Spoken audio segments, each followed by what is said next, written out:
Here's your monthly mini practice for you to try at home, and it's a little bit about stretching out the body, and also rotations are coming into the practice as well.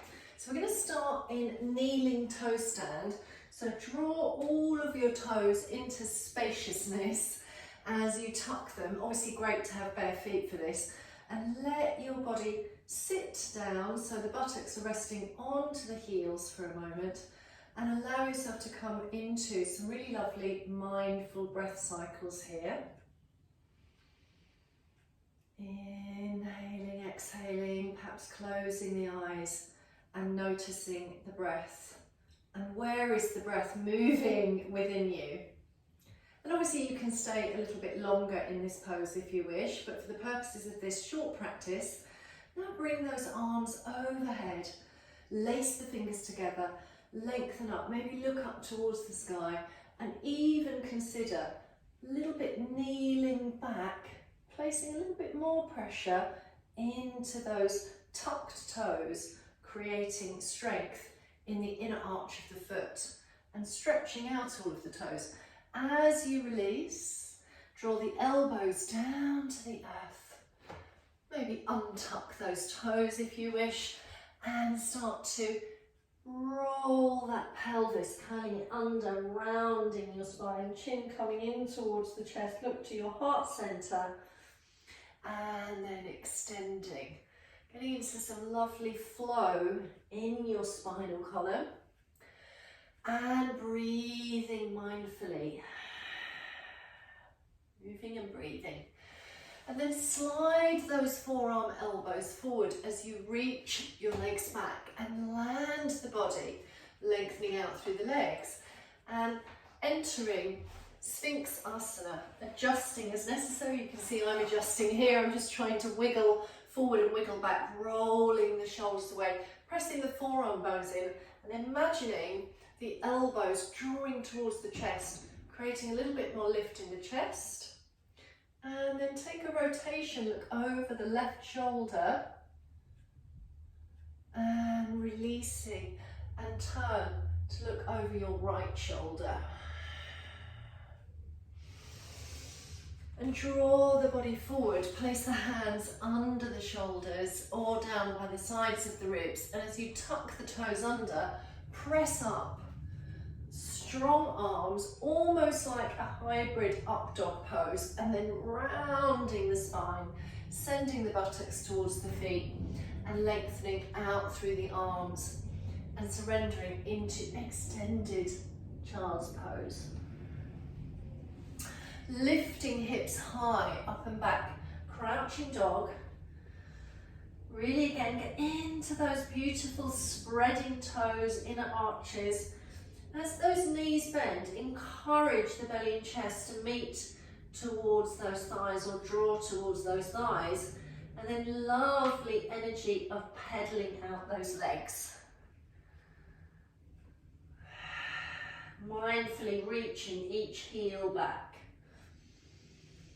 Now take that right foot forward, possibly underneath the heart, and as you press back and extend out through your left foot,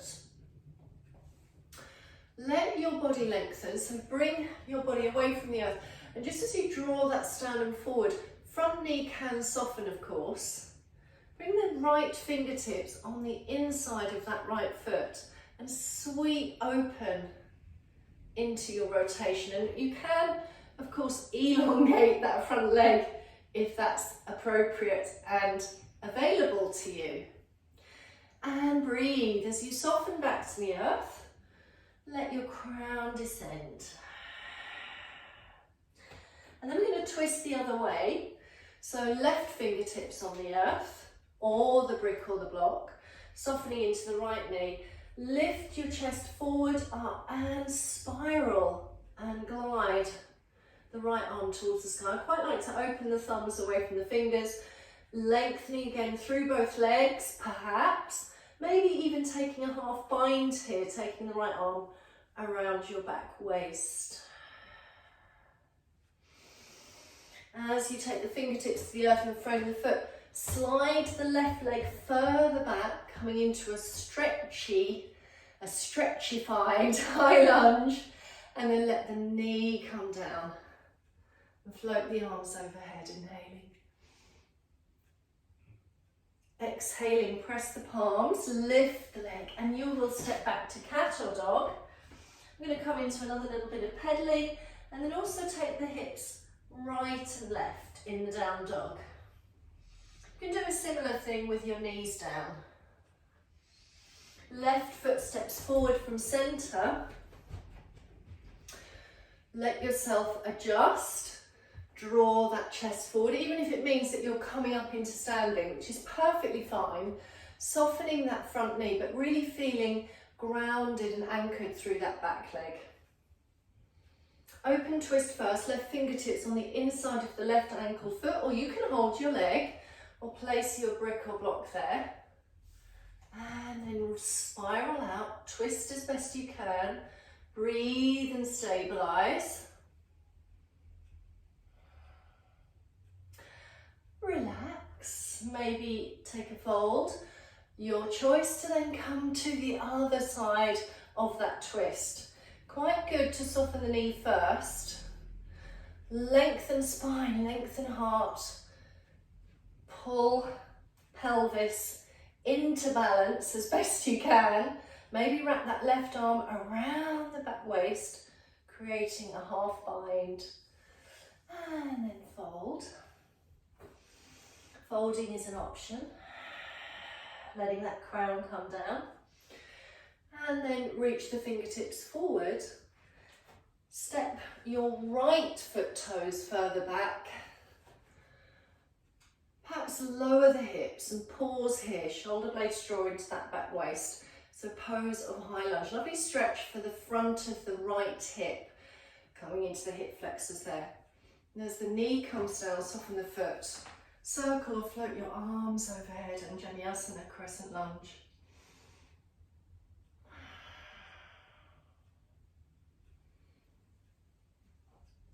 And then curl the back toes, lift up. I'm going to transition into a Malasana, a wide angle squat position. So turn the feet out, sit back so the buttocks sit back, and bring the arms on the inside thighs.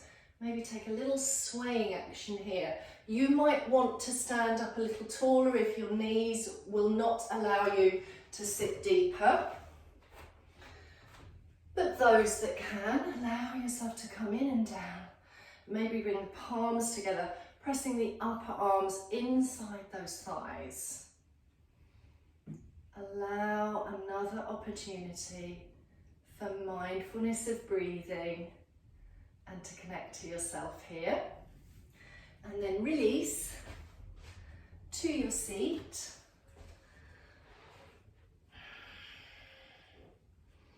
Reach the fingertips to the side body. Take a breath in and lift the gaze up to the sun.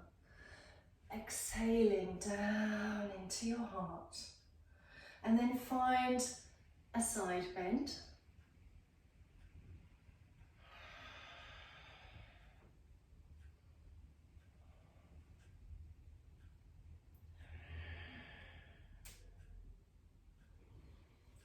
And then lace the fingers together again in the centre of your body. Rotate the palms away. Extend both arms overhead. Bound hands position. Wiggle those ribs away from you. This is quite nice practice, I think, for the morning time. But you can decide what's best for you. And then as you draw the arms in front of you, curl the pelvis, rounding, scooping that belly in.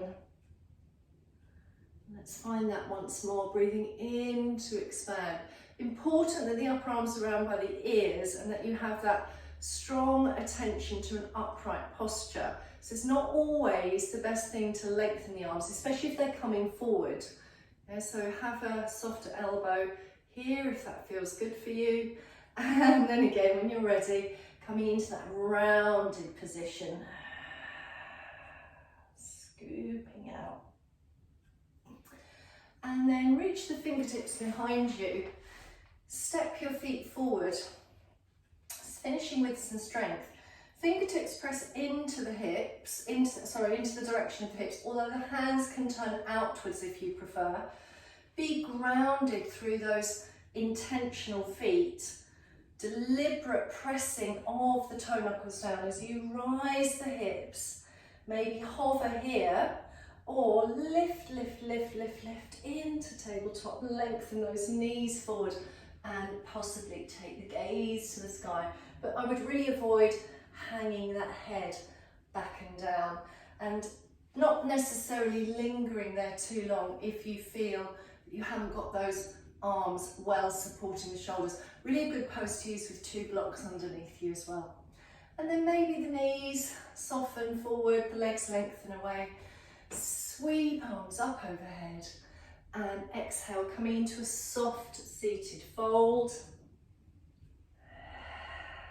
Calming, relaxing at the end of that short practice.